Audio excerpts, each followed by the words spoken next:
कृष्णपक्ष अष्टमी तिथि रे ओडिशा रे प्रथमाष्टमी बा पढ़ुआ अष्टमी पालन करा जाए। प्राचीन हिंदू परंपरा अनुसार मार्गशीर वर्षर प्रथम मास अटे एवं प्रथम मासर प्रथम अष्टमी को आमे प्रथमाष्टमी पालन करिथाउ।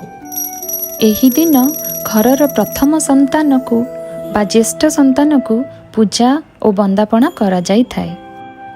एही दिन मामू घरु प्रथम संतान पाई नुआ लुगा और अन्यान्य वंदापना सामग्री आसिबार विधि रहिछि। ज्येष्ठ संतान मानंकु नुआ लुगा पिंधाई पूजा करा जाए।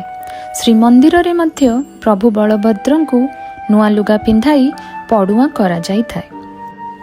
पूजा रे भोग पाई साधारणतः हलदी पत्र रे एंडुरी पिठा तैयारी करा जाए। एबे चलंतु जानिबा प्रथमाष्टमी पूजार विधि। घरर जेउ जगार